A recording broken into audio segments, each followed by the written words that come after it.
العليم من الشيطان الرجيم. بسم الله الرحمن الرحيم.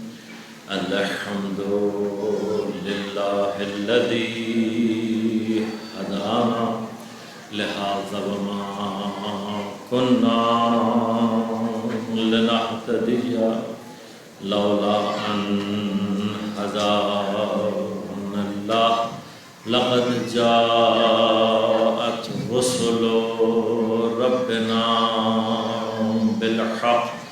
الصلاة والسلام على رسول المسدد المصطفى الأمجد المحمود الأحمد أبي القاسم محمد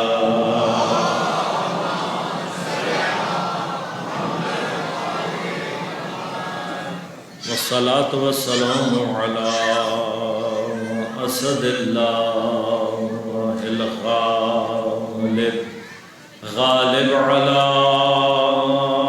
كل غالب علي بن أبي طالب.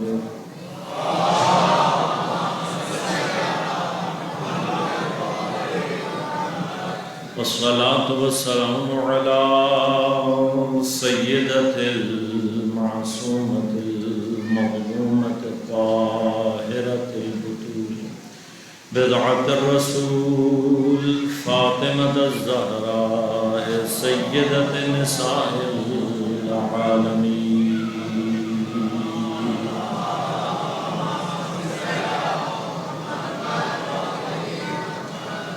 والصلاة والسلام على الحسن المجتبى والحسين المظلوم وأهل بيته الطيبين الطاهرين المعصومين المظلومين المنتجبين المنتخبين، لا سيما بقية الله في الأراضين روحي وأرواح العالمين لتراب مقدمه الفداء.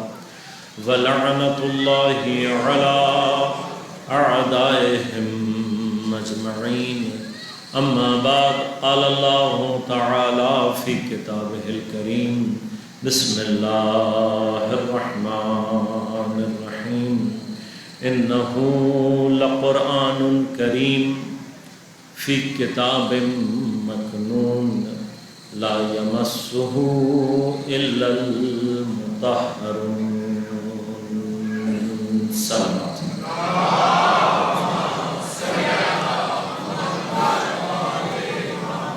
مومنین کرام، سامعین محترم، عزیزان گرام قدر، شہادت اول مظلوم کائنات حضرت امیر علیہ السلام کے سلسلے میں برپا کی گئی ان 5 مجالس کی آج آخری گفتگو ہے۔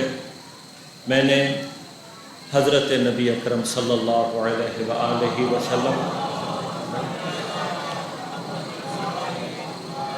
حضرت کی متفق اور مستند حدیث کہ آپ نے فرمایا: علی مع القرآن والقرآن مع علی لن یفترق حتی یرد علی الحوض۔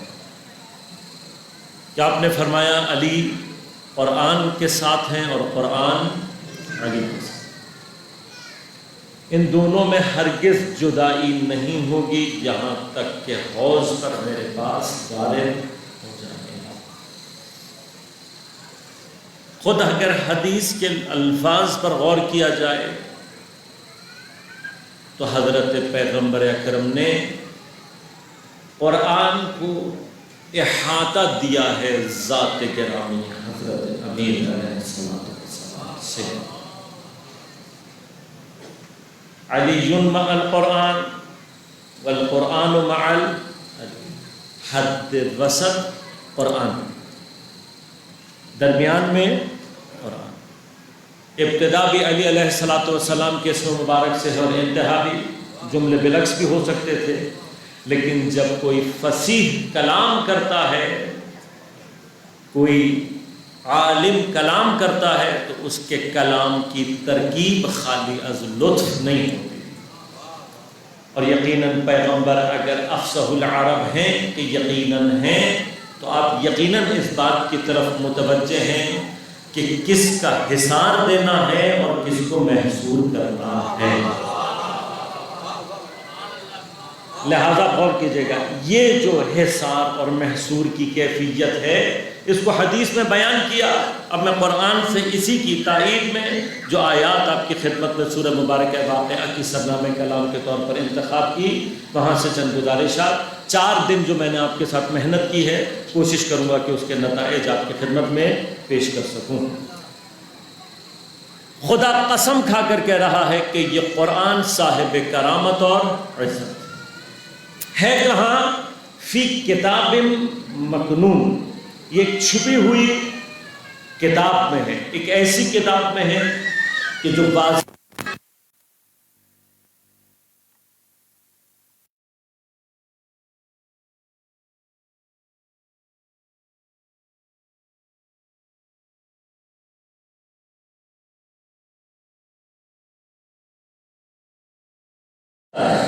لوح محفوظ بھی ہو سکتا ہے۔ لیکن میں کلام عرض کروں گا اور پھر بات کو آگے بڑھاؤں گا۔ اگر ہم لوح محفوظ کو یہاں پر مان لیں کہ یہاں پر فی کتاب مکنون سے واقعہ ہے لوح، جیسا کہ اکثر ترجمہ کیا گیا، اور تقریباً اغلب ترجمہ فی کتاب مکنون کا علماء اہل سنت کا نتیجہ ہے لوح محفوظ، وہ ہمیں تو آپ مان لیتے ہیں۔ اگلی آیت کا کہتے ہیں لا یمسہ الا المطہرون، کہ آپ یہ بتائیں گے کہ جو کتاب مکنون میں موجود ہے اسے نہیں چھوتے سوائے مطہرین کے۔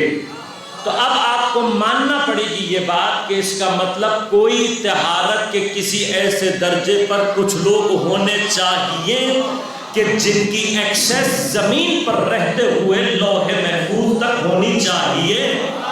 اگر ان کی ایکسیس لوح محفوظ میں نہیں ہے تو لا یمسہ کا معنی پیدا نہیں ہوتا، اور اگر معنی پیدا ہو رہا ہے تو ماننا پڑے گا کہ کچھ مطہرین ایسے ہیں رہتے فرش پر ہیں، لیکن ایکسیس عرش پر لوح محفوظ کو کرتے ہیں، اس لیے کہ لوح کے لیے تمام عالم اسلام متفق ہے کہ لوح محفوظ فرش کا نہیں عرش کا مقام ہے۔ تب آپ کو یہ ماننا پڑے گا کہ اس کا معنی کچھ مطہرین ایسے ہیں کہ جن کی ایکسیس لوح پر ہے، وہ لوح سے ایکسیس رکھتے، ایک معنی یہ ہوگا۔ لیکن میں نے آپ کی خدمت میں عرض کیا کہ ابھی کتاب مکنون کیا ہے یہ آپ کی خدمت میں عرض کروں گا۔ پیغمبر کی حدیث معیت قرآن و علی، اس میں سے اب یہ جو معیت ہے آپ جانتے ہیں، جیسا ہم نے مس کے معنی میں کیا کہ مس ظاہری ہے باطنی ہے، طہارت ظاہری ہے اور باطنی ہے، اسی طرح سے معیت باطنی اور ظاہری۔ لیکن جہاں اطلاق کلی آ جائے وہاں پر ہر طرح کی معیت مراد لی جائے گی، ظاہری بھی اور باطنی بھی۔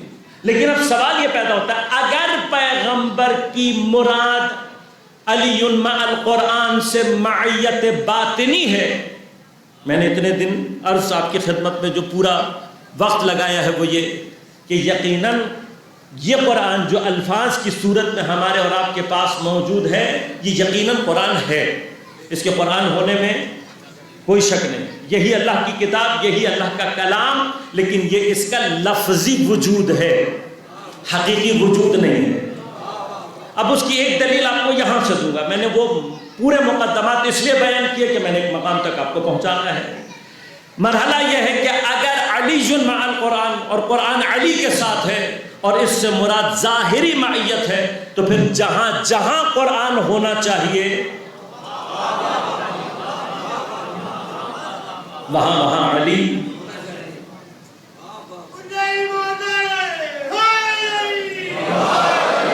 لیکن اگر کہیں قرآن موجود ہو اور علی نہ ہو، چلو آسان کر دیتا ہوں، قرآن موجود ہو علی کی محبت نہ ہو، قرآن موجود ہو علی کا ذکر نہ ہو، تو میں نے ظاہری بھی کیفیت ہے، بالآخر اس کو مانا تو کرنا ہے نا. میں نے ابھی آپ کے سامنے خود کہا کہ مطلق ہے، معیت مطلق ہے. جب مطلق ہے تو جہاں جہاں قرآن ظاہری ہوگا، جہاں جہاں قرآن لفظی ہوگا، وہاں کم از کم علی کا ذکر تو ہونا چاہیے، کم از کم علی کی محبت تو ہونی چاہیے، تاکہ ہم معیت کا کوئی معنی کر دیں. لیکن ابھی میرے برادر جو تلاوت کر رہے تھے، انہوں نے قرآن کی ایک آیت کی تلاوت کی اور وہاں ایک مطلب بیان کیا. بس اسی مطلب سے ایک مطلب آپ کی خدمت میں عرض کروں گا اور بات کو آگے بڑھاؤں گا. آیت کہتی ہے ہم نے اس قرآن کو نازل کیا، اس کی آیات کو نازل کیا، فیہ شفاء و رحمہ للمؤمنین. ہم نے اس کو نازل کیا، آیات کو نازل کیا، اس آیات کے اندر شفا ہے مومنین کے لیے، رحمت ہے مومنین کے لیے. پھر فرمایا وما یزید الظالمین الا خسارا. بھئی قرآن ایک ہی ہے، آیات بھی اس کی ایک ہی ہے، لیکن اب سمجھنا ہے تو اس کو سمجھنا. اگر قرآن اور علی پیغمبر نے جیسا کہ کہا ہمیشہ رہیں گے، تب یہ دیکھنے کے لیے کہ قرآن کس کے لیے شفا ہے اور کس کے لیے یہی قرآن خسارہ ہے. خدا نے کہا، خدا خود کہہ رہا ہے کہ یہ آیات ہیں، یہ اگر مومن کے پاس جائیں تو فیہ شفاء و رحمہ، مومن کے لیے شفا اور رحمہ ہے. وما یزید الظالمین الا خسارہ. لیکن اگر یہی قرآن ظالم کے ہاتھ میں چلا جائے تو اسے سوائے خسارے کے کچھ نہیں دیتا.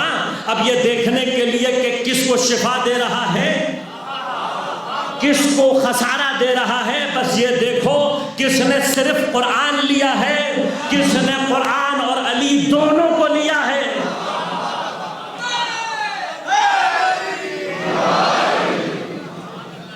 اس لیے کہ جو اب جدا کرے گا وہ ظلم کرے گا. جب پیغمبر نے کہہ دیا یہ ساتھ ہیں، تو اب جو کوئی بھی ان کے درمیان میں جدائی ڈالنے کی کوشش کرے گا وہ ظلم کرے گا. اب جس نے ظلم کر دیا، اگر قرآن گردن میں لٹکا بھی لیں، آیات اپنے حافظے کے سپرد کر بھی دیں، تو یہ یاد رکھیں ایک وہاں پوری رات ایک رات میں کھڑے ہو کر جتنا مرضی قرآن پڑھ لیں، ہمیں ٹینشن نہیں ہے. تم جتنا پڑھو گے قرآن خود کہہ رہا ہے وما یزید الظالمین الا خسارا.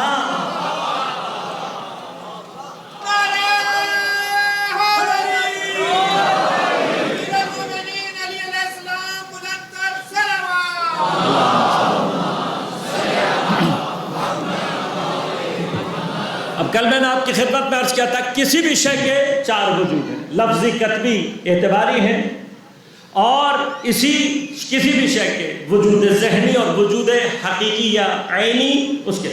اب سوال یہ پیدا ہوتا ہے کہ قرآن کا حقیقی وجود آیا الفاظ ہے؟ تو میں نے آپ کی خدمت میں عرض کر دیا کہ اگر قرآن علم ہے کہ ہے یا ہے، جب کہ تبیانا لکل شیء وما احصیناہ. ایک مرتبہ درود پڑھیے گا.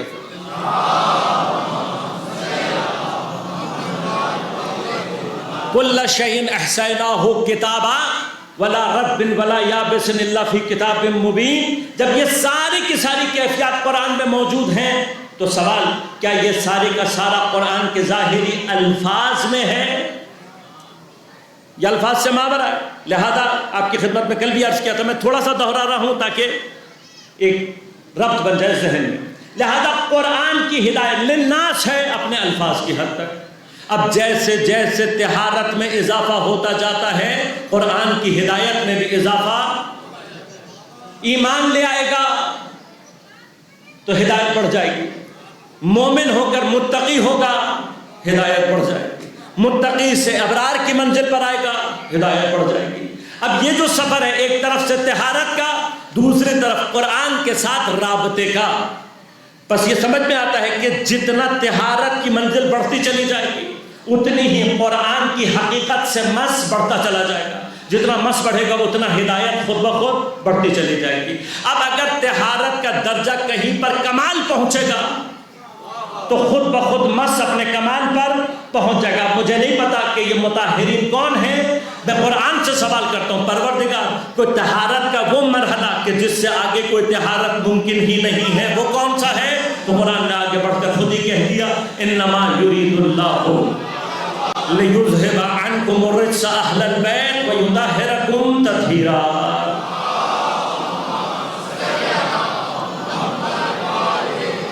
اب خدا کسی کو اگر پاک کر دے تو اس سے آگے کوئی درجہ طہارت ممکن نہیں۔ اب جو اس درجے پر ہے وہ مس کے آخری درجے پر بھی ہے۔ اب یہ مس کس کیفیت میں ہے اس کو سمجھنے کے لیے ایک مرحلہ طے کروں گا، کیا غور کیجئے گا۔ کل میں نے جہاں گفتگو کو چھوڑا تھا، کیا جناب جبرائیل قرآن جب لوح سے لے کر آتے ہیں تو کسی چیز پر آیات لکھی بھی لاتے ہیں؟ لکھی بھی تو نہیں لاتے۔ اب افسانے خود بخود کہاں کھلتے ہیں؟ یہاں پر آ کر کھل جاتے ہیں۔ آپ نے آ کر کہا کہ پیغمبر کو کہا اقرا، پیغمبر نے کہا میں پڑھا لکھا نہیں ہوں، تو آپ سمجھے کہ شاید حضرت جبرائیل کسی کاغذ پر لکھی ہوئی آیات لے کر آئے ہوں گے، تو اس کا مطلب نہ تمہیں فرشتہ سمجھ میں آیا ہے ابھی تک، نہ حقیقت وحی سمجھ میں آئی ہے ابھی تک۔ لہٰذا میں اپنے بچوں سے کہتا ہوں کوئی بھی اگر آپ سے امامت پر بحث کرے، بحث کرنے کی ضرورت نہیں ہے۔ جس کی توحید ٹھیک نہ ہوئی ہو اسے نبوت سمجھ میں نہیں آتی، جس کی نبوت ٹھیک نہ ہو وہ کبھی امامت کو سمجھ ہی نہیں سکتا۔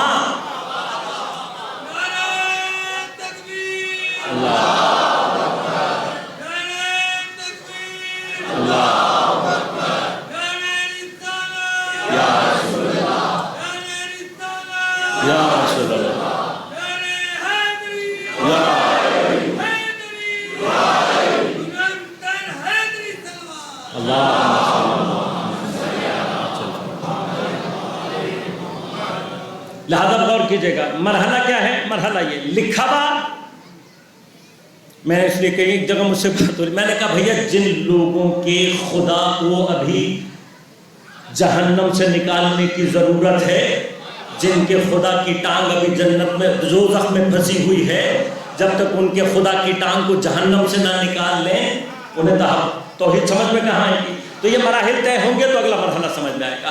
اب مرحلہ یہ کہ یقیناً ایسا نہیں ہے، بلکہ اب ہم آپ سے ایک مرحلہ آگے جا کر سوال کرتے ہیں، کیا آیا واقعاً قرآن کا جو وجود کتبی ہے یہی حقیقی وجود ہے یا نہیں؟ تو قرآن نے کہا لو انزلنا هذا القرآن على جبل لرأيته خاشعا متصدعا، اگر ہم اس قرآن کو پہاڑ پر نازل کر دیتے تو اے حبیب تم دیکھتے پہاڑ کو کانپتا ہوا، ریزہ ریزہ ہوتا ہوا۔ تو اب اگر میں یہ پورا کا پورا قرآن لے جا کر پہاڑ پر رکھ دوں تو کیا قرآن میں زلزلہ پیدا ہوگا؟ قرآن خاشع ہو جائے گا، ریزہ ریزہ ہو جائے گا؟ نہیں ہوگا۔ تو اس کا مطلب کیا ہوا؟ یہ قرآن کا لفظی اور کتبی وجود تو ہے، حقیقی وجود۔ لہذا غور کرنا، یہ قرآن غار سو صرف حضرت کا ظاہری وجود ہے۔ غار حرا، یہ جو کہا جاتا ہے جی غار حرا میں پہلی وحی نازل ہوئی، نہیں، پہلی وحی کہاں نازل ہوئی قرآن بتائے گا۔ کہا نزل بہی روح الامین علی قلبک، اے میرے حبیب ہم نے قرآن کو نازل کیا، جبرائیل یہ قرآن لے کر نازل ہوا ہے، پہاڑ پر نہیں، میدان پر نہیں، منبر پر نہیں، مسجد میں نہیں، علی قلبک، اے میرے حبیب تیرے دل پر نازل ہوا ہے۔ اب جس کو دل ہی نہ سمجھ میں آیا ہو، جو پیغمبر کا دل آپریشن کر کے تم نے سمجھا کیا ہے قلب پیغمبر کو، جس قرآن کا وزن پہاڑ نہ برداشت کر سکے، اس قلب کی وسعت یہ ہے کہ جس کی آیتیں پہاڑ برداشت نہ کر سکے، میرے نبی کا سینہ اور قلب اسے برداشت کرتا ہے۔ لہذا اگر، اب بات کر رہا ہوں اس کو سمجھیے گا، اگر زمین پر قلب معصوم نہ ہو، اگر زمین پر قلب معصوم نہ ہو، فرشتے کو نازل ہونے کی جگہ ملتی ہی،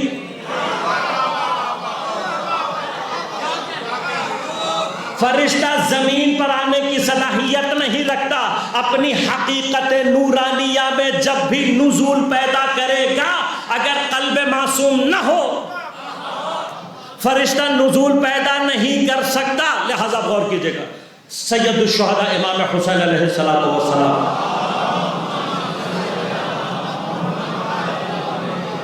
جب یزید کے ولید کے دربار میں 28 رجب المرجب جب آپ نے ولید کے دربار میں خطبہ دیا ہے تو جب اپنا تعارف کرائے تو آپ نے کیا کہا؟ کیا جانتے میں کون ہوں؟ جو جانتے کون ہوں میں اہل بیت واہی، میں معدن، پھر فرمایا میں کون ہوں؟ کہا میں ہوں مختلف الملائکہ۔ کیا ہوں میں؟ مختلف الملائکہ۔ کبھی انشاءاللہ پوری بحث کا موقع رہا اس میں اختلاف ملائکہ پہ پوری گفتگو کروں گا، صرف ترجمے سے کام لیتا ہوں۔ مختلف الملائکہ، مختلف کہتے ہیں مکان اختلاف کو، اختلاف عربی میں کہتے ہیں آنے اور جانے کو، لیکن کیسا آنا جانا یہ سمجھا دوں تاکہ آپ کو ایک مقام سمجھ میں آ جائے، پھر بات کو آگے کروں گا۔ قرآن کہتا ہے اللہ کی آیات ہیں فی اختلاف اللیل والنہار، اللہ کی آیات ہیں روز و شب کے اختلاف میں۔ اب یہاں پر اختلاف سے مراد ڈفرینسیشن نہیں ہے، ڈفرنٹ ہونا نہیں ہے، اختلاف سے مراد ہے روز اور شب کا ایک دوسرے کے پیچھے آنا جانا۔ لیکن یہ کیسا آنا جانا ہوتا ہے؟ اختلاف اس آنے جانے کو کہتے ہیں جہاں پر جیسے ہی ایک جائے دوسرا فوراً اس کی جگہ پر موجود ہو، لہذا رات اور دن کا آنا جانا اختلاف ہے۔ یعنی کیا؟ جیسے ہی روز جاتا ہے بلا فاصلہ شب کھڑی ہوتی ہے، جیسے ہی شب جاتی ہے بلا فاصلہ روز اس کی جگہ پر کھڑا ہوتا ہے۔ امام فرما رہے ہیں میں ہوں زمین پر مختلف الملائکہ، یعنی مکان اختلاف ملائکہ میں ہوں۔ معنی کیا ہے؟ ابھی ایک فرشتہ آ کر گیا نہیں ہوتا دوسرا اس کی جگہ لینے کے لیے۔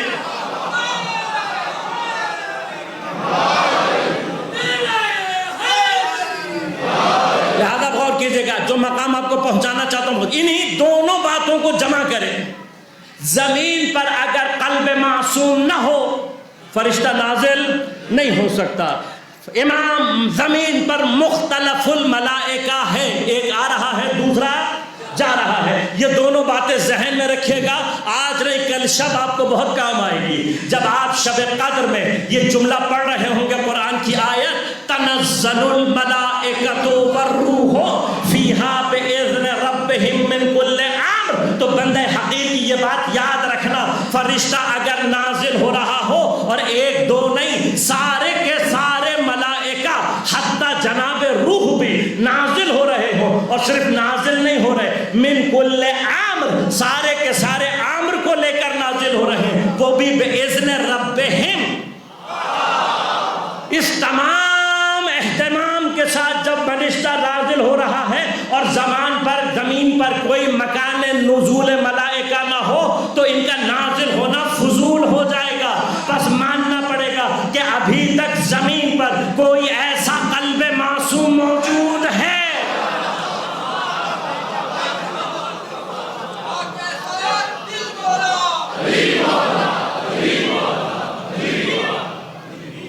لہذا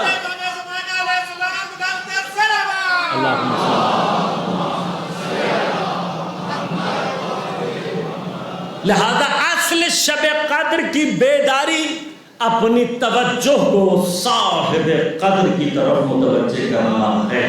جو شب قدر میں اپنے آپ کو صاحب امر کی طرف متوجہ کر لے وہ خود بخود ادراک شب قدر پیدا کر لیتا ہے۔ اصل شب قدر، خلاصہ شب قدر کیا ہے؟ اپنی توجہات کو صاحب امر کی طرف رکھیں۔ یہ کنیکٹیوٹی جتنی مضبوط ہوتی چلی جائے گی ادراک شب قدر خود بخود۔ لہذا جناب جبرائیل یقیناً جناب جبرائیل کاغذ پر لکھی ہوئی نہیں لائی، جس کے لیے آپ نے وہ ساری کی ساری کہانی بنائی کہ انہوں نے کہا اقرا۔ لکھا ہوا ہوتا تو کہتے نا کہ میں پڑھا نہیں جانتا۔ اگر زبانی پڑھانا ہو تو جو افصح العرب ہو اس کے لیے آیت کا دہرانا۔ لیکن اب سوال یہ پیدا، کیا واقعاً جناب جبرائیل آیات لے کر آتے تھے؟ نہیں، قلب پر نازل ہو رہے ہیں۔ تو قرآن کیا ہے؟ نور۔ ہم نے نازل کیا ہے حبیب تیرے پر کس کو؟ نور کو، قرآن کی۔ میں تھوڑا آیات کو اس لیے نہیں پڑھ رہا تاکہ میں گفتگو کو اپنے مقام تک پہنچا سکوں، اور کچھ باتیں ایسی ہیں جو مسلمانوں میں متفق ہیں۔ قرآن کی حقیقت کیا ہے؟ نور۔ جناب جبرائیل یقیناً قرآن کو نوری شکل میں لے کر نازل ہوتے ہیں قلب پیغمبر پر، لیکن اب میں ایک مقام آپ کی خدمت میں عرض کر رہا ہوں اور پھر بات کو آگے بڑھاؤں گا۔ اب یہ نور جو نازل ہوتا ہے، لہذا اس کے نزول کا معنی ہی درجہ بدرجہ نیچے آنا ہے۔ دیکھیے دو لفظ ہیں عربی میں، ایک ہے نزول اور ایک ہے حبوط۔ ہائے حلوہ سے نہیں، دوسری ہائے دو چشمی سے یا دوسری ہاتھی والی ہے سے۔ حبوط کا معنی کیا ہے؟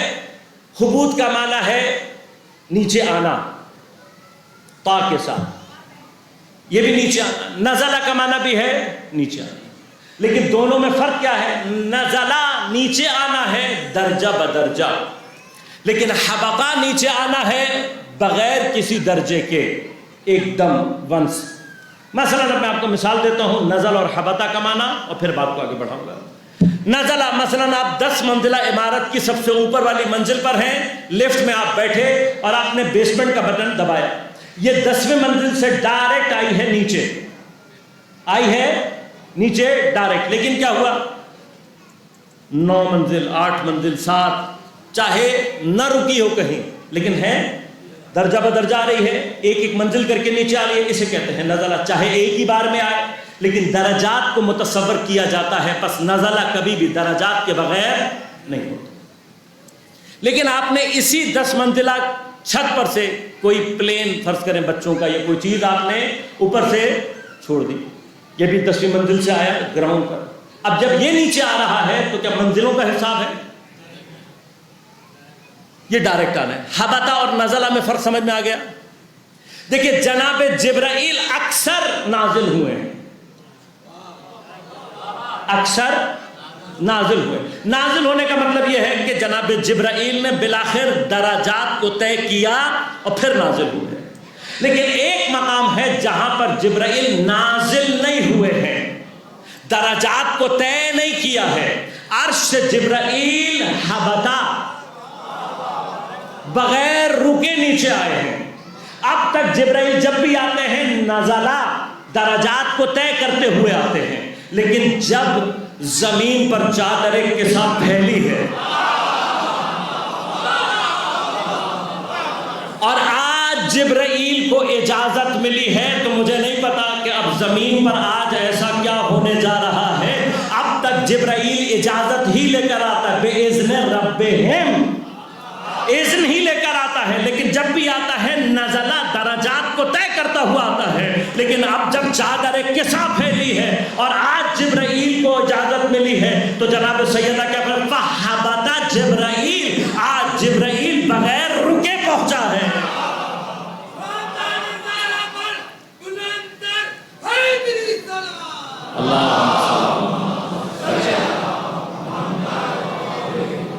وہ حضرت جبرائیل نور قرآن لے کر آتے ہیں، یقیناً قرآن نوری شکل میں حضرت جبرائیل کی اپنی نوری حقیقت کے ساتھ قلب پیغمبر پر نازل ہو۔ سوال، کیا جناب جبرائیل یہ نور قرآن اللہ تبارک و تعالی سے مستقیماً وصول کرتے؟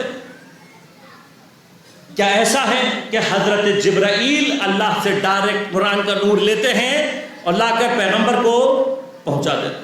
تو بالاتفاق المسلمین، تمام عالم اسلام کا اس بات پر اتفاق ہے کہ جناب جبرائیل لوح سے قرآن کے نور کو وصول کرتے ہیں۔ کیوں؟ اس لیے کہ معراج پر یہ بات سمجھ میں آ گئی تھی کہ جناب جبرائیل کی حد ایک حد ہے جس سے آگے جبرائیل جا، تو اب اگر جبرائیل نہیں جا سکتے تو پھر قرآن کو بغیر واسطے کے خدا سے لے بھی، مجھے نہیں پتا کہ اللہ نے اپنے حبیب کو اس ایریا میں بلا کر مسلمانوں کو سمجھایا کیا ہے۔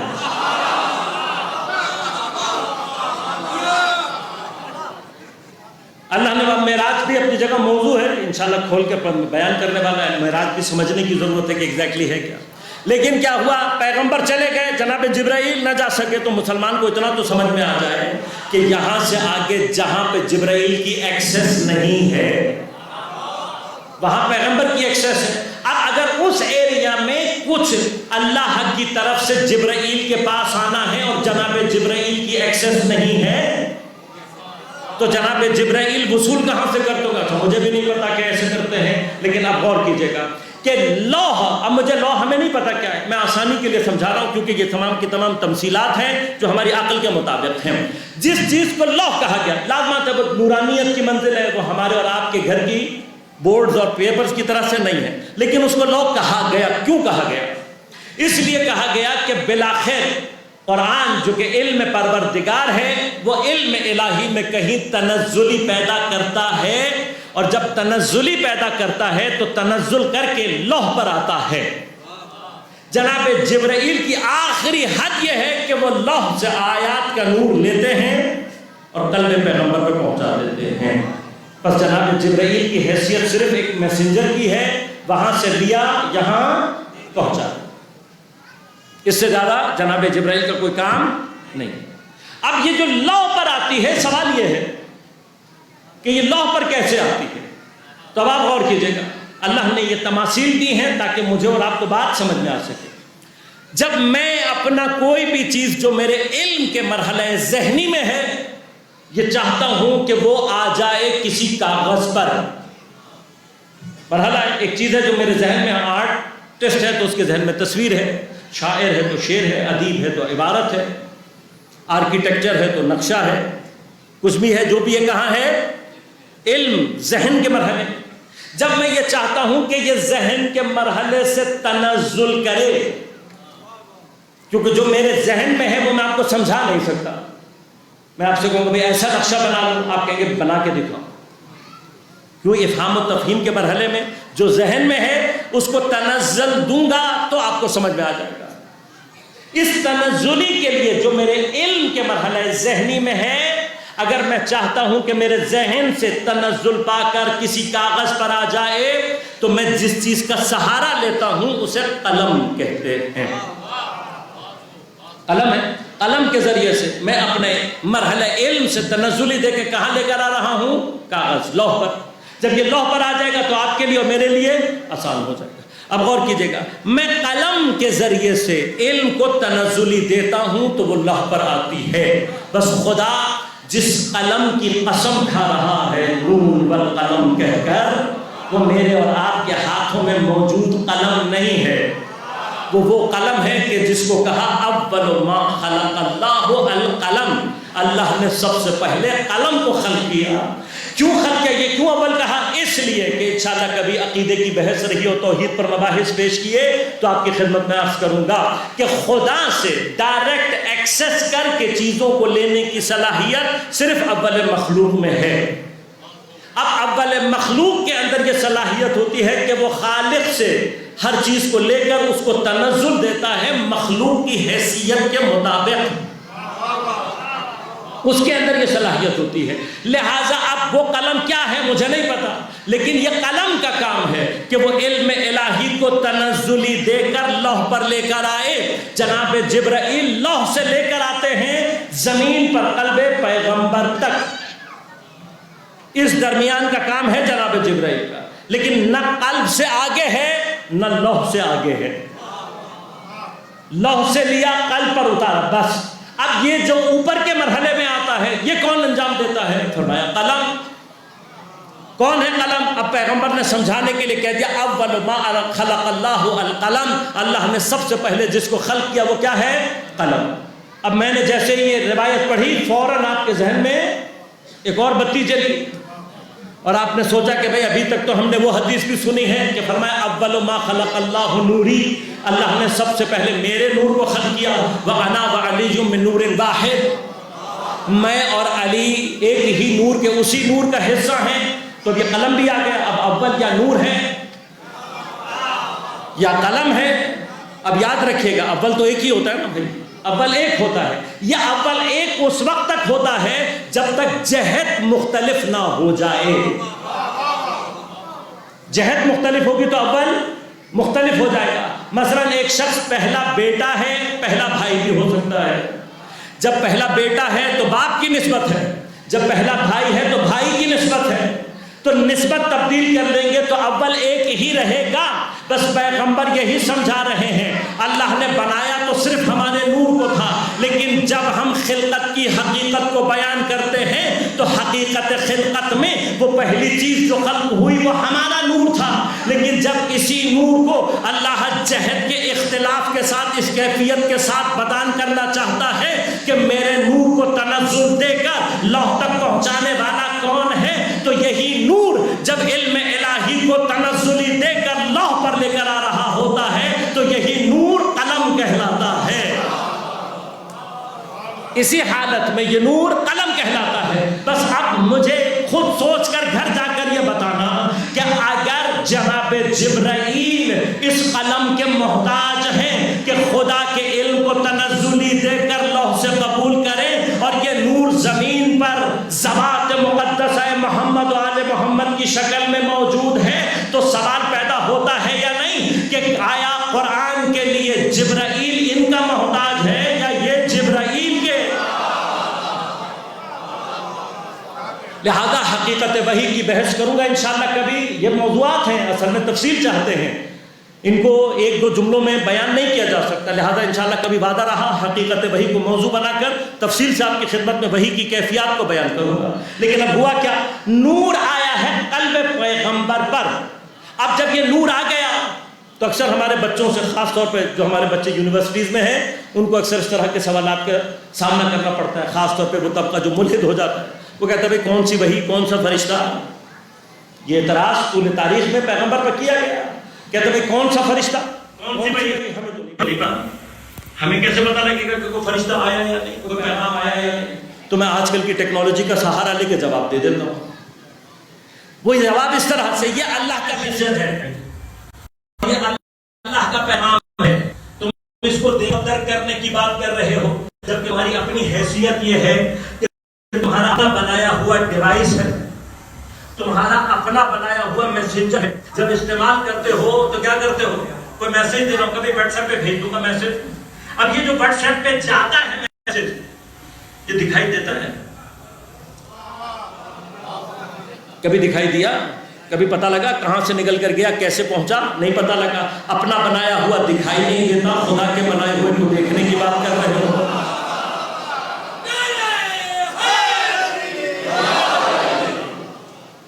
لہذا ایک جگہ سے دوسری جگہ پیغام جا رہا ہے. اچھا یہ جو پیغام ہے یہ کس فارم میں جا رہا ہوتا ہے؟ کیا یہ الفاظ نکل کے جا رہے ہوتے ہیں؟ کیا آپ کی آواز نکل کر جا رہی ہوتی ہے؟ نہیں جا رہی ہوتی، نہیں جا رہی ہوتی نا. بس اب یہیں سے سمجھ لینا، وہی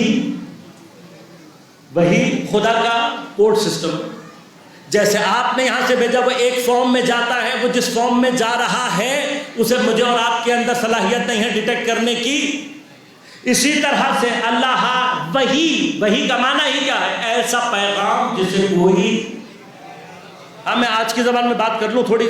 وحی میں کیوں اللہ نے وحی استعمال کی؟ اللہ تعالیٰ چاہتا ہے کہ جو میری پیغام رسانی کا سلسلہ ہے اسے کوئی ہیکر ہیک نہ کر سکے. بھائی سائبر سیکیورٹی پہ کام کرنے والے بچے، ان کو یہ بات آج کل بہت اچھی طرح سے سمجھ میں آ رہی ہوگی. بھائی جتنا سینسٹیو آپ کا سسٹم ہے، جتنا سینسٹیو سسٹم ہے اتنا ہی احتیاط زیادہ ہوتی ہے. جتنا بڑا کام ہوگا اتنا ہی سائبر سیکیورٹی کی ضرورت زیادہ.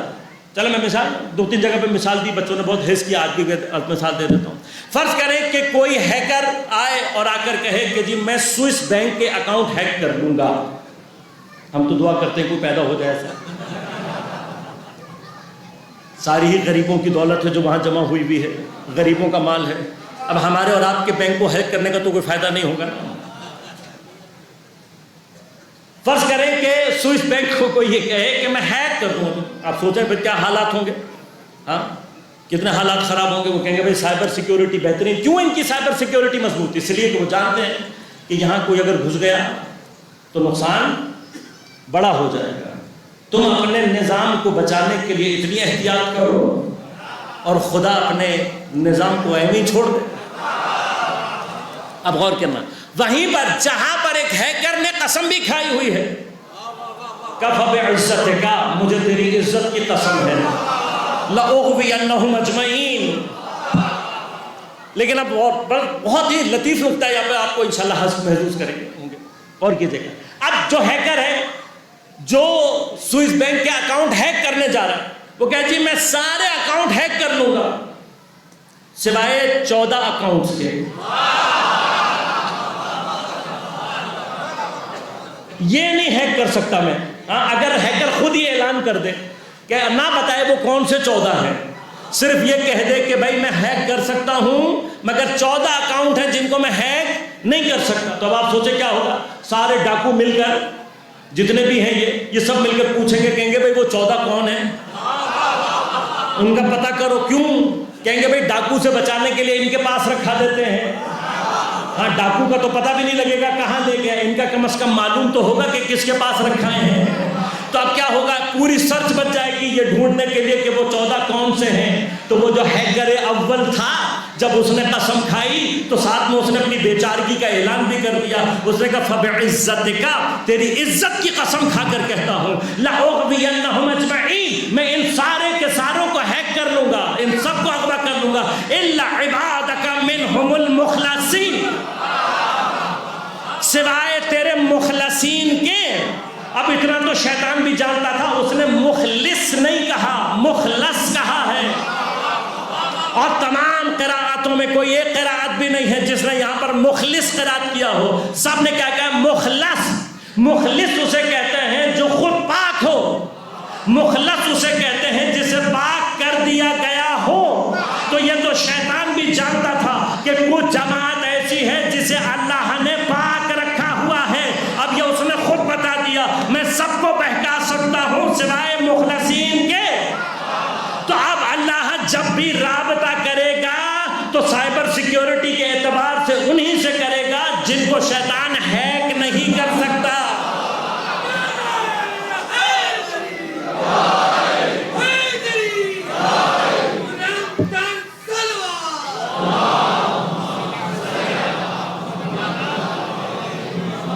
لہذا اب غور کیجئے گا, شیطان نے خود ہی بتا دیا صراط کیا ہے. ہمیں تو لوگ کہتے ہیں صراط کیا ہے صراط کیا ہے, میں کہتا ہوں شیطان نے خود بنا دیا. کیوں؟ اس نے کہا لَأَقْعُدَنَّ عَلَىٰ صِرَاطِكَ تیری صراط کے اوپر بیٹھوں گا پھر اغوا کروں گا. ابھی اسی لیے شیطان ان ایکٹیو رہتا ہے جب تک کہ بندہ خدا سے صراط کی درخواست نہیں کرتا. یہ صراط کی درخواست کب کرتا ہے؟ جب نماز میں کھڑا ہوتا ہے, کھڑے ہو کر کہتا ہے اہدنا الصراط المستقیم. جیسے ہی بندہ یہ نعرہ لگاتا ہے شیطان ایکٹیویٹ ہو جاتا ہے, فوراً ایکٹیو. اس کا کام ہے اغوا کرنا, وہ اغوا کرنے کی پوری کوشش کرتا ہے. لیکن اب وہیں پر ذرا سی توجہ کرنی ہے بندے نے. وہ توجہ کیا ہے؟ اللہ نے اسی وقت جواب دیا جب بندہ کہتا ہے نا اہدنا الصراط المستقیم. پروردگار, اب میں ترجمہ دونوں کا ہی لے لیتا ہوں, دونوں ہی ترجمے لے لیتا ہوں. یا مجھے ہدایت کے راستے پر رکھ یا مجھے راستے کی طرف ہدایت کر. یہ پیکج دونوں کے لیے ہے. جو راستے پر ہے اس کے لیے بھی اور جو آنا چاہتا ہے اس کے لیے بھی ہے. جیسے ہی انہوں نے کہا اہدنا الصراط المستقیم, خدا نے بغیر کسی اسٹاپ کے فوراً جواب دیا کہ صراط الذین انعمت علیہم غیر المغضوب علیہم ولا الضالین. کہ دیکھو میرے صراط کی بات کر رہے ہو تو صراط مجھ سے مت مانگنا, مجھ سے مت مانگنا. میں نے صراط بنا دی. کا کون سی؟ صراط الذین انعمت علیہم, جن کے اوپر میں نے نعمت نازل کی. اب تم نعمت نازل کے لیے قرآن میں تلاش کرو گے تو بہت سارے مل جائیں گے کہ جن کو اللہ نے کہا, حتیٰ بنی اسرائیل کو بھی کہا اور بہت سارے لوگوں کو کہا کہ بھئی ہم نے تمہیں نعمت دی, ہم نے تمہیں نعمت دی, ہم نے تمہیں نعمت دی. لیکن یہاں پر خدا نے خاص طور پر یہ بھی بتایا کہ صرف نعمت دیے گئے کو مت تلاش کرنا, یہ دیکھنا نعمت پانے کے بعد کہیں اس نے اپنے آپ کو مغضوب اور ظالم میں تو شمار نہیں کیا. اگر مغضوب اور ظالم ہو گیا تو ایسے کے پیچھے مت جانا. اب جس کو خدا کہہ رہا ہے کہ یہ لوگ جو ظالم نہیں ہیں, شیطان کہہ رہا ہے یہ وہی ہیں کہ جن کو تو نے پاک کیا ہے, مخلصین ہیں, مخلص نہیں ہیں, تو نے پاک کیا ہے. بس تیسری آیت جیسی جوڑو گے راستہ خود بخود مل جائے گا. وہ کون ہے جسے اللہ نے پاک کیا؟ انما یرید اللہ لیذھب عنکم الرجس اہل البیت ویطہرکم تطہیرا.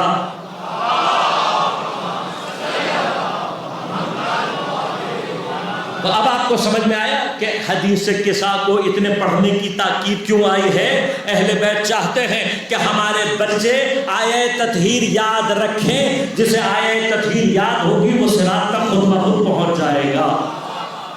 اہتمام ہے پورا، اتنی جو اہتمام اس کی وجہ یہ ہے۔ اب یہ جو نور نازل ہو رہا ہے پیغمبر کے قلب پر، یقیناً یہ کس صورت میں ہے؟ نور کی شکل میں۔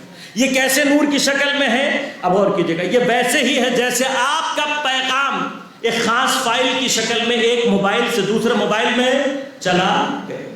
لہذا غور کیجیے گا، یہیں سے آپ کی خدمت میں عرض کرنے جا رہا ہوں کہ جب قرآن نے کہا اِنَّا نَحْنُ نَزَّلْنَا الذِّكْرَ وَإِنَّا لَهُ لَحَافِظُونَ، ہم نے قرآن کو نازل کیا اور ہم ہی اس کی حفاظت کرنے والے ہیں، تو لوگ سمجھے کہ شاید قرآن کو حفظ کرنے کے لیے حافظوں کی ضرورت پیش آئے گی، مگر یاد رکھنا قرآن اپنے حفظ کے لیے حافظوں کے حافظے کا محتاج نہیں ہے، حافظوں کا حافظہ قرآن کا محتاج ہے۔ کیوں؟ فرق بتا رہا ہوں۔ قرآن عرش پر جہاں محفوظ ہوتا ہے وہ ہے لوح، زمین پر جہاں محفوظ ہوتا ہے وہ کیا مقام ہے؟ وہ سمجھ میں آ جائے تو بحث ختم۔ اب یہ کہاں محفوظ ہوا ہے قرآن؟ قلب پیغمبر پر نازل کیا ہوا ہے، قلب پیغمبر پر۔ اب قلب پیغمبر پر اس کی جو نورانی کیفیت ہے وہ بالکل ویسے ہی ہے، اگر آپ کے بچے سمجھنا چاہیں، جیسے آپ کے ڈیوائسز کے اندر کوئی بھی جو فائل آپ ڈاؤن لوڈ کرتے ہیں اس کی اوریجنل فائل ہوتی ہے۔ مثلا آپ نے قرآن ڈاؤن لوڈ کیا اپنے موبائل میں، فرض کریں AP کے فارمیٹ ہے، ڈاؤن لوڈ کریں۔ اب اگر آپ اپنے گھر جا کر اس کی AP کے فائل کھولیں تو آپ کو قرآن ملے گا؟ الف ب پہ ملے گی؟ الف لام میم زیر زبر کچھ نہیں ملے گا۔ وہ میرے جیسا جاہل کھولے گا تو اسے کچھ سمجھ میں بھی نہیں ہے۔ اور اگر میں نے اس میں ذرا سی کوئی فنکاری دکھائی کیا ہوگا؟ کرپٹ ہو جائے گی نا۔ کرپٹ ہونے کے بعد کیا ہوگا؟ بھائی نہیں آئے گا نا، پھر وہ فائل ویسے نہیں کھلے گی، پھر کچھ کا کچھ بتا دے گی۔ اب سمجھ میں آیا آپ کو کہ اللہ نے الفاظ کیوں نہیں اتارے اور ایکسیس سب کو نہیں دی؟ ایکسیس کہاں ہے؟ قلب پیغمبر پر۔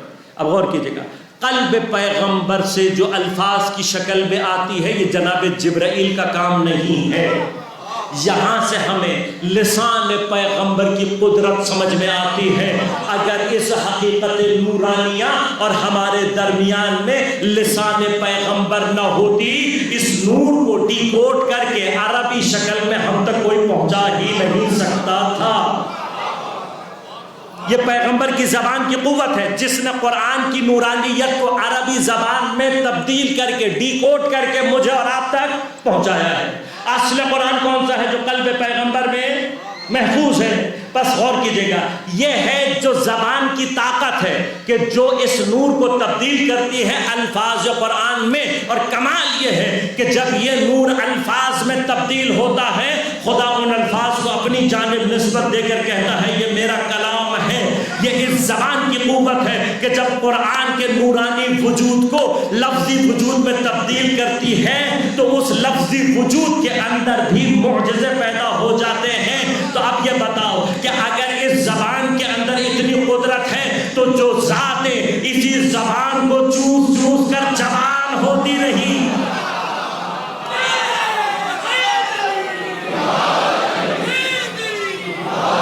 لہذا یاد رکھیے گا یہ خود اپنی مقام پر ایک تمثیل ہے۔ ہمیں اور آپ کو یہ نظر آ رہا ہے کہ یہ زبان چوس رہے ہیں، جبکہ یہ مقام یہ نہیں ہے۔ یہ بنیادی طور پر فائل کے ٹرانسفر کا مقام ہے، ایک قلب معصوم سے دوسرے قلب معصوم کی طرف۔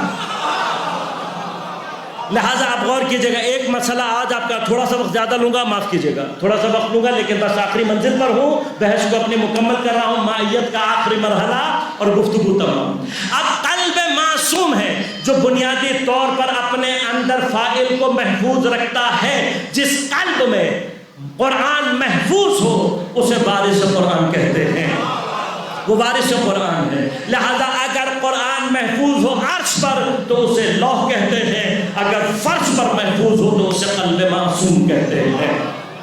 اب فرق کیا ہے؟ غور کیجئے گا، فرق یہ ہے، ایک روایت بیان ہوئی حضرت امیر سے متعلق جس کو تمام سیرت نگاروں نے بیان کیا، حضرت کی ایک فضیلت بیان کی گئی۔ وہ فضیلت کیا ہے؟ فرمایا کہ جب حضرت گھوڑے پر سوار ہونے لگتے قرآن شروع کرتے، پہلی رکعت میں پہلا پاؤں ڈالا، حضرت نے قرآن شروع کیا اور جیسے ہی دوسری رکعت میں دوسرا پاؤں ڈالا ختم قرآن کر دیا۔ اب بہت سارے بغض کے مریض، ان کو سمجھ میں نہیں آیا۔ بھئی کیوں سمجھ میں نہیں آیا؟ تم حافظوں کو سامنے رکھ کے وارثوں کی بات کر رہے ہو۔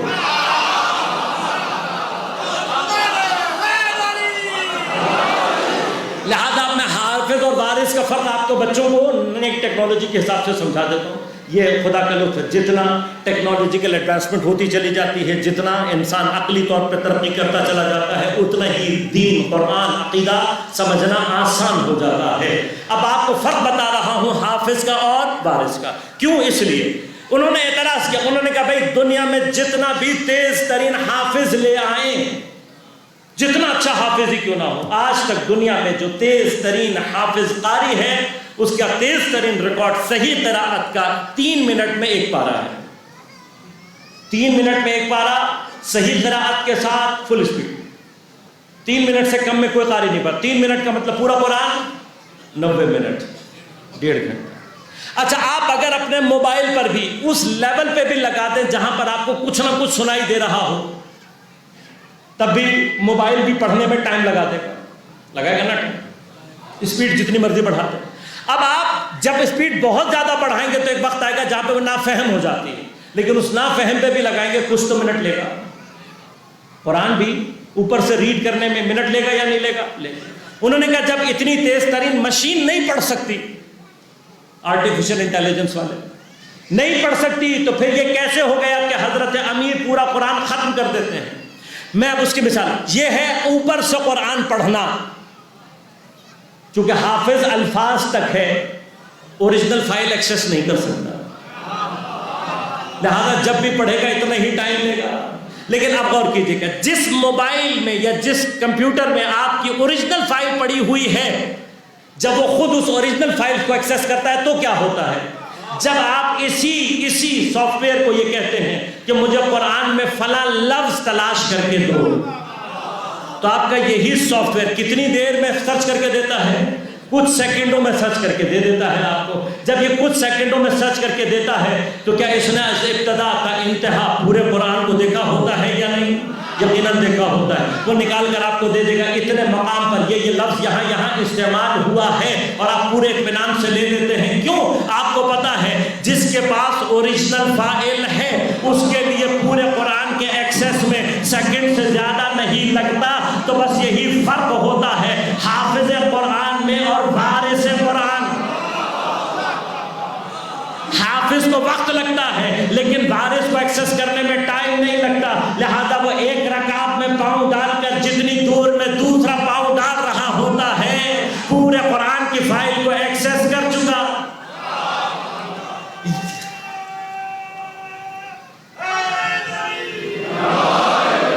یہ ہے وہ معیت حضرت امیر علیہ السلام قرآن کے ساتھ، اور یہی کیفیت ہے کہ جو بات صرف حضرت امیر کا نام اس لیے جب کہا لن یفترقا تو اس کا معنی کیا ہے؟ علی بعد علی آتا رہے گا، اور جب تک قرآن رہے گا زمانے کا علی اپنے قلب میں قرآن کے نور کو محفوظ کیے ہوئے ہے۔ جس کے قلب میں قرآن کا نور ہے، اسی لیے یہ ناطق قرآن ہے، اسی لیے ناطق، کیونکہ ان کے قلب میں قرآن کا حقیقی نور موجود۔ وہاں تک ایکسس کرنا، وہاں تک پہنچنا سوائے ان کے کسی اور کی بس کی بات۔ آج اسی کے گھر میں شام غریبہ ہے، اہل بیت کے گھر کی تیسری شام ہے۔ ایک وہ ہے جو پیغمبر کی شہادت پر پیش آئی، ایک وہ ہے جو جناب سیدہ کی شہادت پر پیش آئی، اور آج کوفے میں شام غریبہ، کائنات کا امین دنیا سے جا رہا ہے۔ کئی مقاتل اور کئی سیرت نگاروں نے لکھا ہے کہ 21ویں ماہ مبارک رمضان جس وقت حضرت کی شہادت واقع ہوئی ہے، کربلا سے پہلے کوفہ میں یہ حادثہ جب پیش آیا ہے تو کیفیت یہ تھی کہ کوفہ میں جس پتھر کو اٹھایا جائے اس کے نیچے سے خون بیٹھا۔ یہ اس ظلم کا اثر تکوینی ہے جو معصوم پر جب ہوتا ہے تو تکوین اس کے اثر کو اپنے اندر سے ظہور آج کوفہ کے ہر پتھر پر گریا ہے، ہر حیوان پر گریا۔ یہ اثر تکوینی سمجھ میں آئے تو وہ کیفیت خود بخود سمجھ میں آتی ہے کہ جب 19ویں سحر کو میرا مولا گھر سے مسجد جا رہا تھا تو پہلے مرغابیوں نے دامن تھام دیا۔ مرغابیوں کے بارے میں بھی میرا مولا وصیت کر کے گیا، اگر نہ سنبھال سکو تو آزاد کر دینا، ایسا نہ ہو کہ تم ان کے بارے میں غفلت کرو اور یہ بھوکے اور پیاسے رہ جائیں۔ میرے مولا آپ کو مرغابیوں کا اتنا خیال ہے، کل کو کوفہ والے آپ کے بچوں کو 3 دن کا بھوکا اور پیاسا۔ جب جا رہے ہیں تو گھر کے دروازے کی کنڈی کھلنے سے انکار کر رہی ہے، جب حضرت کھول کر باہر نکل رہے ہیں تو کمر سے اپنے آپ کو لپٹا رہی ہے۔ یہ سارے آثار تکوینی۔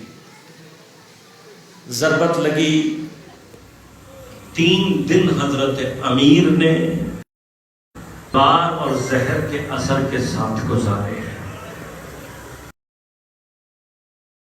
لیکن 21ویں کا جو دن آیا ہے عزیزوں تو حضرت امیر کی کیفیت 21 ماہ مبارک رمضان، اسبق بن نباتہ آپ کے صحابی جب حضرت کی عیادت کے لیے گھر آئے ہیں اور انہوں نے حضرت کو دیکھا تو فرمایا کہ اس قدر علی کا رخ پیلا پڑ چکا تھا کہ پیلے کپڑے میں جو حضرت کے چہرے پر پڑا ہوا تھا اور چہرے کے رنگ میں فرق کرنا مشکل ہو رہا۔ طبیب نے کہا تھا کہ حضرت کو دودھ پلایا جائے، ہر کچھ دیر میں بچیاں دودھ لا کر دے رہی ہیں، حضرت امیر جتنا پی سکتے، میں کہوں گا یار علی گرچہ روزے کے عالم میں آپ پر تلوار چلی لیکن آپ 3 دن کے بھوکے اور پیاسے پر،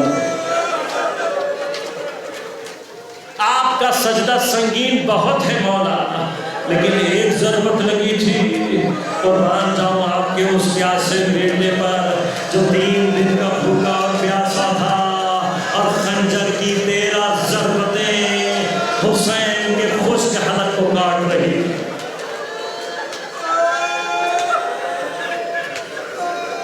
تلوار اور زہر دونوں کا اثر ہے، کائنات کا امیر ہے، نقاہت کے آثار طاری ہو رہے ہیں، لیکن جب سے حضرت کو ضربت لگی ہے جانتے ہیں کہ میرے لقاء کی منزل آ گئی ہے، اپنے بچوں کو وصیتیں کر رہے ہیں، لیکن وصیتیں پہلے دن میں لہن کیا ہے، اپنے بچوں کو وصیت کر کے کہہ رہے ہیں کُونَ لِلظَّالِمِ خَصْمًا وَلِلْمَظْلُومِ عَوْنًا، اے میرے بچوں ظالم کے دشمن رہنا، مظلوم کے مددگار رہنا۔ کیا آخری وصیت ہے؟ میں روتی ہوئی آنکھوں کو جو کائنات کے امیر کے لیے رو رہی ہیں صرف حضرت کی، چونکہ حضرت نے نام لے کر کہا ہے کہ جو میرے شیعہ، جو میری اولاد، ان تک یہ کتاب پہنچے، میری یہ میرا پیغام پہنچے، میرا یہ پیغام پہنچانا۔ آپ سب کو حضرت نے ان لمحوں میں یاد کیا ہے کہ جن میں حضرت کے سر پر ضربت لگی ہوئی ہے اور زہر کے اثر سے پوری بدن کی کیفیت تبدیل ہو گئی ہے۔ ہر اپنے محب کو یاد کر کے مولا کائنات نے یہ پیغام دیا ہے۔ بس عزیزانو ایک جملہ صرف درمیان میں کہوں گا، یہ آپ کے مولا کی وصیت ہے اپنے تمام شیعوں کے لیے۔ آج غزہ اور فلسطین حضرت امیر کے چاہنے والوں سے اس وصیت کی بنا پر تقاضا کر رہا ہے، لہذا کوشش کیجئے گا اس 21 محرم سے حضرت کی اس وصیت کو یوم قدس تک سنبھال کے رکھیے گا۔ کوشش کیجئے گا کہ اپنے وجود سے اپنے مولا کی اس وصیت کا کوئی اثر دکھا کر کم از کم اپنے آپ کو حضرت امیر کے سامنے سرخرو کرنے کی کوشش کریں۔ جاتے جاتے میرا امیر کے گھر جانا، ظالم کے دشمن رہنا، مظلوم کے مددگار۔ لیکن جب حالت خراب ہونا شروع ہوئی، کائنات کے امیر کی وصیتوں کی کیفیت بدلنے لگی، لیکن 21ویں ماہ مبارک کے آخری وقت میں حضرت کی بالکل کیفیت وصیت تبدیل ہو گئی۔ بس ایک وقت میں آنکھ کھولی، غشی کے دوران یہ طولانی ہو رہے ہیں، ایک مرتبہ آنکھ کھولی، آنکھ کھولتے ہی پوچھا حسن کہاں ہے؟ جناب امام حسن کو بلایا، ہاتھ کو تھاما اور پھر ساری اولاد کو کہا میرے باپ، میرا وصی، میرا جانشین حسن. پھر ایک ایک کو وصیت کر کے امام حسن مصطفیٰ کے حوالے کر کے جا رہے ہیں. ایک ایک کو کرتے چلے گئے. بس اب ام البنین کا بیٹا باقی تھا. ایک مرتبہ دوبارہ کائنات کے امیر پر غشی کی کیفیت طاری ہوئی. یہاں میرے مولا کے اوپر غشی طولانی ہوئی، وہاں جناب ام البنین کے دل میں ایک مرتبہ اضطراب کی کیفیت بڑھنا شروع ہوئی. یہاں جب ضرورت سے زیادہ بے ہوشی طولانی ہوئی، وہاں حضرت ام البنین کی آنکھوں سے اشک جاری ہو گئے. مضطرب ہے، ارے میرا بیٹا عباس، شاید میری تربیت میں کوئی کمی رہ گئی، پتہ نہیں میرے بیٹے کے لیے کائنات کے امیر نے کوئی وصیت نہیں کی. یہاں میری بیوی کی آنکھوں سے آنسو جاری ہوئے، وہاں کائنات کے امیر نے آنکھیں کھولی. پہلی نگاہ ام البنین کے روتے ہوئے چہرے پر پڑی، فوراً سمجھ گئے. ایک مرتبہ آواز دے کر کہا کہاں ہے میرا بیٹا عباس؟ جناب عباس آگے بڑھے. سب کو علی نے حسن کے حوالے کیا تھا. عباس کا ہاتھ پکڑ کے کہا کہاں ہے حسین؟ حسین کہاں؟ امام حسین آگے بڑھے. حضرت عباس کو حسین کے حوالے کیا. کسی کو علی نے اس طرح سے سینے سے نہیں لگایا. ام البنین کے بیٹے کو اپنے سینے سے لگایا. سینے سے لگا کر علی نے کوئی بات جناب عباس کے کان میں کہی. تاریخ خاموش رہی. علی نے اپنے علی بیٹے سے کیا کہا کسی کو معلوم نہ ہو سکا. لیکن علماء کہتے ہیں اس وصیت کا راز کربلا میں اس دم کھلا جب علی کا علی بیٹا پانی میں اترا، مشک کو بھرا، چلو میں پانی کو لیا، چہرے تک لا کر عباس نے پانی پھینک دیا. دریا سے پیاسا جا رہا ہے، شاید یہی وصیت تھی. عباس جب کربلا میں پانی پر پہنچ جانا، یاد رکھنا جب تک نبی کا بیٹا پیاسا ہے، علی کا بیٹا پانی نہ پیے. ارے علی کا بیٹا پیاسا واپس آ گیا، باپ کی بات پر عمل کر دیا. علی وصیت کرنے کے بعد بس حضرت ایک مرحلہ وہ آیا جب ایک مرتبہ علی کی آواز خاموش ہو گئی، غشی کا طولانیہ بڑھ گیا. حضرت زینب ایک مرتبہ بے چین ہو کر کہتی ہے بھیا حسن ذرا بابا کو دیکھو. امام حسن آگے بڑھے، ایک مرتبہ نفس کو تھاما، امامہ سر سے اتارا، رو کر کہتے ہیں انا للہ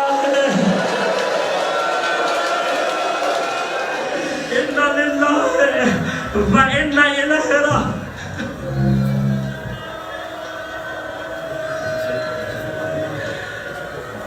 آپ بہت خوش نصیب ہیں، آپ بہت خوش نصیب ہیں. جتنا زیادہ رو سکتے ہو رو، تمہیں منع کرنے والا کوئی نہیں ہے. ارے علی کی بیٹیوں کا نصیب ہے. سیدہ کا جنازہ سامنے رکھا تھا، علی کہہ رہے تھے آوازوں کو دبا کر رکھو.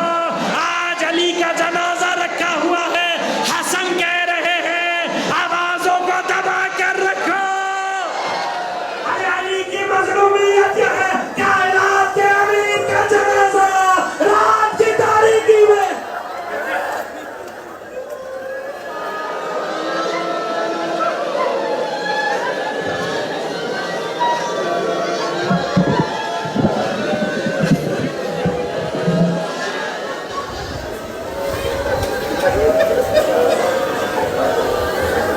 حسنین تڑپتے لیتے ہوئے بابا سے، حسنین تڑپتے لیتے ہوئے بابا سے، حسنین تڑپتے لیتے ہوئے بابا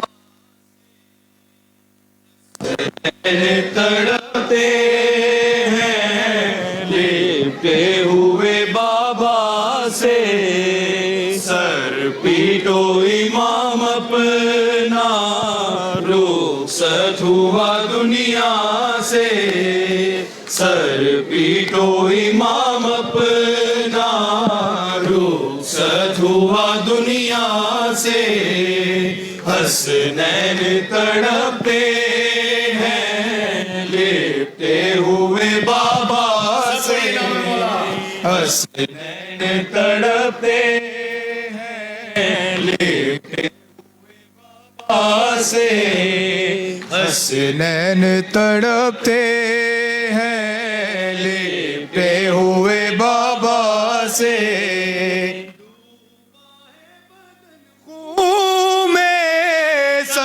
چاک ہے در کا ڈوبا ہے بدن خون میں، سر چاک ہے در کا، نمازی کو گھر مسجد کوفہ سے یوں لائے، نمازی کو گھر مسجد کوفہ سے، حسنین تڑپتے ہیں لیٹے ہوئے بابا سے،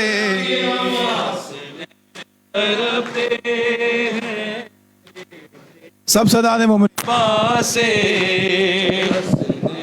تڑپتے ہیں لیٹے ہوئے بابا سے،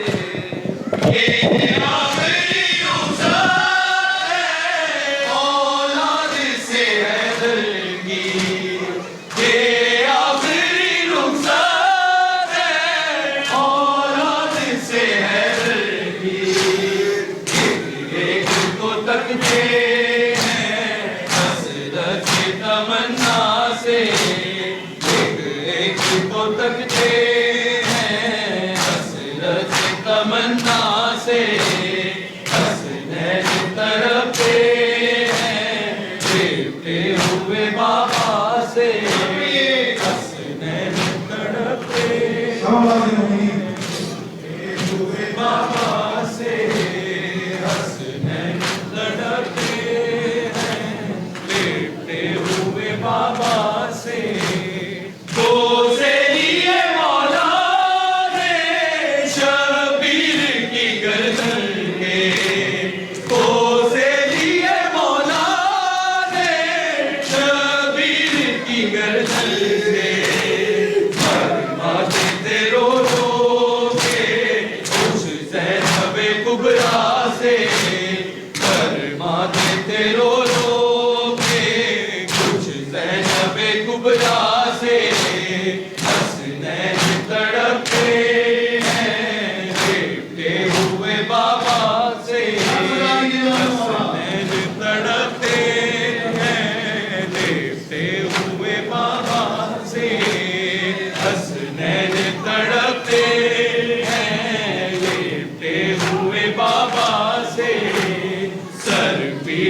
امام اپنا رخصت ہوا دنیا سے، سر پیٹو امام اپنا رخصت ہوا دنیا سے، حسنین تڑپتے ہیں لیٹے ہوئے بابا سے، حسنین تڑپتے ہیں لیٹے ہوئے بابا سے،